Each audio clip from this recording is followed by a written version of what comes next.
Voy a hacer un inventario. Rechacé patentar el proceso de aislamiento del radio, la técnica industrial que habría producido ingresos suficientes para financiar mi laboratorio durante décadas sin depender de comités de financiamiento. Rechacé la Legión de Honor francesa en 1910. Rechacé conceder entrevistas a la prensa americana durante mi visita de 1921 hasta que el programa de la gira fue reorganizado para eliminar los eventos puramente ceremoniales. No presenté de nuevo mi candidatura a la Academia de Ciencias de Francia después de que el primer voto me rechazó por ser mujer, y la presión pública hizo que varios miembros cambiaran de posición. Nadie con ese inventario puede ser descrito como modesta por hábito. Cada uno de esos rechazos tenía una lógica que puedo reconstruir con precisión. Y esa lógica dice algo sobre cómo la fama funciona como recurso y como obstáculo simultáneamente. Algo que la narrativa de la modestia científica convierte en rasgo de carácter para no tener que explicarlo. La fama que rechacé no era abstracta, era tiempo. Cada ceremonia, cada entrevista, cada evento donde yo era el objeto de atención en lugar del trabajo, era un evento donde el electrómetro no estaba en mis manos. Y el electrómetro necesitaba estar en mis manos. Ese era el cálculo. La versión que aparece en casi todas las biografías funciona así. Curie rechazaba los honores porque era genuinamente modesta. Creía que el trabajo científico debía hablar por sí mismo. Era demasiado dedicada a la ciencia para interesarse por la fama. Esa versión es psicológicamente conveniente. También es analíticamente vacía. Convierte una serie de decisiones con consecuencias reales en un rasgo de carácter que no requiere explicación adicional. La modestia como explicación de comportamiento es la misma operación que pasión como explicación de perseverancia. Describe el resultado sin tocar la estructura. No era indiferente a la fama, era calculadora respecto a ella. Solicité financiamiento activamente durante décadas. Acepté los premios Nobel porque su mecanismo de reconocimiento era científicamente relevante y porque el dinero del premio era real y necesario para el laboratorio. Usé mi visibilidad pública en 1921 para obtener un gramo de radio de manos del presidente de Estados Unidos. Un recurso que habría sido imposible obtener por cualquier otro medio disponible en ese momento. Una sola transacción destruye la narrativa de la modestia desinteresada. La gira americana de 1921 fue negociada con términos específicos que yo aprobé antes de partir. El gramo de radio, valorado en $100,000 de la época, era el objetivo. Los eventos de fama eran el precio de admisión. Pagué ese precio exactamente hasta el monto que producía el recurso que necesitaba y no más. La fama tiene una curva de utilidad que no es lineal. Y eso es lo primero que hay que entender. Un científico completamente desconocido no puede obtener financiamiento. No puede publicar en revistas de alto impacto sin una red de revisores que conozcan su trabajo.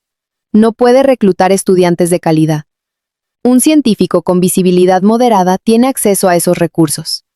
Un científico con fama pública masiva tiene acceso a esos recursos y también a demandas de tiempo que compiten directamente con la producción del trabajo que generó la fama. El punto de rendimiento máximo de la fama como recurso para un científico experimental, alguien cuyo trabajo requiere presencia física en el laboratorio, es significativamente más bajo que para un teórico, un político, o cualquier persona cuyo trabajo no está atado a un lugar físico y un conjunto de instrumentos que requieren operación directa. Cada rechazo de honor ceremonial fue un ajuste de posición dentro de esa curva. No fue virtud, fue aritmética de recursos. ¿Y qué significa eso realmente? Significa que los rechazos más llamativos, los que la prensa cubrió como gestos de grandeza moral, eran exactamente los que tenían el costo más bajo y el beneficio más calculable. La Legión de Honor francesa es una distinción del Estado a ciudadanos por contribuciones al interés nacional. No es una evaluación de la calidad del trabajo científico. No tiene mecanismo de revisión por pares. No produce financiamiento. No mejora el acceso a instrumentos o materiales. En términos de recursos para el laboratorio, recibir la Legión de Honor producía exactamente cero. En términos de tiempo, la ceremonia y los eventos asociados producían un costo medible. La relación era negativa. El rechazo fue aritmética. La patente del proceso de aislamiento del radio es más interesante. Y aquí hay un dato que casi ninguna biografía menciona con suficiente peso. Patentar habría creado un incentivo para mantener el proceso en secreto o para controlar quién podía usarlo. Yo quería que otros laboratorios pudieran aislar radio. Quería que el material estuviera disponible para investigación médica en instituciones que no podían pagarlo a precios de mercado. Publicar el proceso en abierto fue una decisión sobre qué tipo de ecosistema científico quería que existiera alrededor de mi trabajo. No un gesto de generosidad abstracta, sino una elección sobre estructura de incentivos. El proceso se replicó en laboratorios de Alemania, Gran Bretaña y Estados Unidos en los años siguientes, produciendo radio disponible para investigación médica a una escala que ningún monopolio habría permitido. Eso era el objetivo. La Academia de Ciencias requiere un momento separado. En enero de 1911, la Academia votó mi candidatura y la rechazó, después de una campaña de prensa que mezcló argumentos sobre mi género con argumentos sobre mi nacionalidad. Semanas después, la presión pública hizo que varios miembros señalaran que estarían dispuestos a reconsiderar. No volví a presentar mi candidatura. El argumento que di en privado fue que una institución que había rechazado mi candidatura por razones que no tenían relación con el trabajo científico no era una institución cuya membresía añadía credibilidad a ese trabajo. Hay personas que interpretan eso como orgullo herido. No es eso. Si la academia me admitía ahora, la admisión sería una concesión a la presión pública, no un juicio científico. Una membresía obtenida así no era una evaluación del trabajo, era una gestión de relaciones públicas de la institución. No me interesaba ese tipo de reconocimiento, y soy consciente de que hay algo cómicamente circular en que la institución más conservadora de la ciencia francesa nunca me admitió, lo cual me convirtió en la única científica de mi nivel que nunca entró a la academia, lo cual es en sí mismo una forma de distinción que la membresía no habría producido. La gira americana de 1921 es el caso de estudio más claro. Marie Meloni, editora de The Delineator, visitó mi laboratorio en 1920 y propuso una campaña para recaudar fondos para comprarme 1 gramo de radio, valorado entonces en $100,000. La gira americana sería el mecanismo de recaudación. Negocié los términos. El gramo de radio sería propiedad del laboratorio, no mía personalmente, y pasaría al Instituto del Radio de París después de mi muerte. Acordé la gira. Llegué a Nueva York en mayo de 1921. Dentro de los primeros días cancelé o reduje varios eventos porque el programa original me exponía a más ceremonias públicas de las que el acuerdo inicial especificaba. El gramo de radio fue entregado por el presidente Harding en la Casa Blanca en una ceremonia que acepté porque era el momento de transferencia del recurso. Lo que ocurrió después de esa transferencia, las cenas, los recibimientos, los discursos de clausura, fue administrado al mínimo que los compromisos previos exigían. La fama no fue rechazada en esa gira. Fue usada para obtener un objeto específico, y limitada al mínimo necesario para ese objetivo.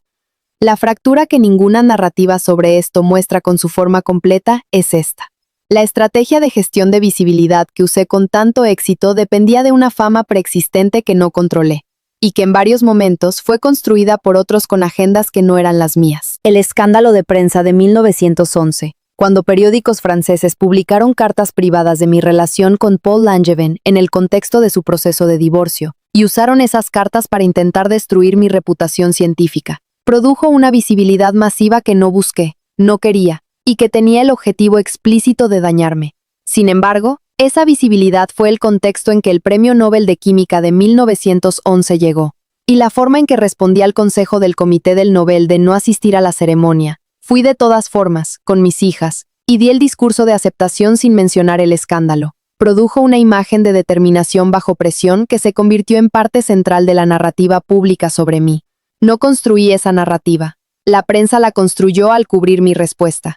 Y esa narrativa fue la base de la visibilidad que hizo posible la gira americana de 1921, que produjo el gramo de radio, que equipó el laboratorio para la siguiente década de trabajo. Esa cadena de consecuencias empieza en un escándalo que yo no inicié. La paradoja tiene una segunda capa que es más estructural. La estrategia de usar la fama selectivamente como instrumento solo funciona para quien ya tiene suficiente fama como para que el rechazo sea notizable y el acceso sea valioso. Una científica sin visibilidad que rechaza la Legión de Honor no produce ningún efecto. No produce cobertura de prensa. No produce la narrativa de la científica que antepone el trabajo al reconocimiento. Simplemente no recibe la Legión de Honor, que es lo que le ocurre a la mayoría de las personas. Una científica con 2 premios Nobel que rechaza la Legión de Honor produce cobertura de prensa. El instrumento funciona porque la fama ya existe. Y la fama existe en parte por razones que yo no generé y no controlé. El escándalo de 1911. La prensa sensacionalista. la narrativa de la mujer científica como anomalía que los medios de principios del siglo XX encontraban vendible. Quiero quedarme aquí un momento más porque la implicación es incómoda para cualquier narrativa de agencia individual. La estrategia que parece más autónoma, el rechazo deliberado de la fama en favor del trabajo, dependía de una base de visibilidad que fue construida en parte por actores con intereses opuestos a los míos. El control que ejercí sobre mi fama era real, era también limitado. Y no hay forma de distinguir desde fuera, sin acceso a los documentos privados, qué parte de la imagen pública fue estrategia deliberada y qué parte fue consecuencia de procesos que yo no iniciaba y a los que solo podía responder. Hay otra capa debajo de esa. La imagen de Curie como científica que rechazaba la fama fue producida y distribuida por personas e instituciones que tenían interés en esa imagen. Revistas que necesitaban una figura femenina en ciencia que no amenazara el orden de género de las redacciones de 1920. Instituciones educativas que querían un modelo de dedicación sin ambición que pudiera ser enseñado a mujeres jóvenes sin producir incomodidad entre los administradores varones. Movimientos de derechos de la mujer que necesitaban un símbolo de excelencia en un campo históricamente masculino para argumentar que la inteligencia femenina no tenía limitación intrínseca. La imagen que surgió de esas múltiples proyecciones no era falsa. Rechacé honores. Trabajé más horas que la mayoría de mis contemporáneos. Produje ciencia de primera categoría durante 4 décadas. Pero la imagen fue seleccionada y amplificada de formas que servían a agendas que no eran las mías. La modestia, que se destacó, era la que hacía la figura útil para narrativas específicas. Los rechazos que eran parte de una estrategia calculada se convirtieron en evidencia de virtud desinteresada. Esa transformación, de decisión en virtud, de estrategia en rasgo de carácter, es la operación que las narrativas biográficas hacen sobre figuras que necesitan ser ejemplos. Y una vez que esa operación ocurre, la figura ya no puede corregirla. El ejemplo es más útil que la persona. El economista Herbert Simon identificó en 1971 que en un mundo con abundancia de información, la escasez que determina el valor es la atención. Eso reformula el problema de la visibilidad de una forma que tiene consecuencias directas para entender la estrategia que yo usaba. En el entorno de principios del siglo XX, la visibilidad pública de un científico era escasa por defecto. No había medios masivos que pudieran generar fama instantánea para personas en campos especializados. La fama científica requería un proceso de construcción gradual a través de publicaciones, conferencias y reconocimientos institucionales. En ese entorno, la visibilidad era un recurso escaso que producía rendimientos altos en pequeñas cantidades y rendimientos decrecientes rápidamente después de cierto umbral.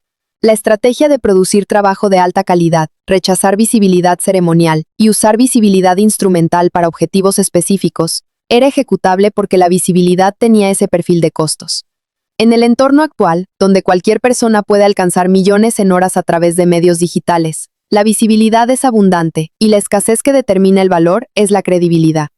La estrategia requiere ajustes que la hacen significativamente más difícil de ejecutar. La señal de calidad necesita volumen para ser detectada por encima del ruido. El rechazo de visibilidad ceremonial produce menos efecto diferencial cuando la visibilidad tiene costo marginal cercano a cero. Las condiciones de posibilidad de la estrategia cambiaron. La estrategia en sí fue correcta para su entorno. La pregunta empírica que eso abre, y que no tiene respuesta establecida, es si los científicos que gestionan activamente su visibilidad pública producen trabajo de mayor impacto a largo plazo que los que maximizan su visibilidad o los que la minimizan completamente. La pregunta es formulable usando datos bibliométricos de impacto de publicaciones, datos de financiamiento obtenido y datos de cobertura de prensa como variables independientes. Los estudios disponibles producen resultados inconsistentes entre disciplinas. La relación entre gestión estratégica de la visibilidad y productividad científica a largo plazo no ha sido estudiada con suficiente control de variables para producir conclusiones robustas. En otras palabras, no sabemos si la estrategia funciona en términos generales, porque nadie ha medido sistemáticamente si funciona. Hay una segunda pregunta abierta que tiene más peso. ¿Cuál es el mecanismo por el que figuras históricas en ciencia son seleccionadas para convertirse en narrativas ejemplares? ¿Qué características de su trayectoria son amplificadas versus suprimidas en ese proceso? ¿Y cómo esa selección afecta las decisiones de las personas que usan esas narrativas como modelos?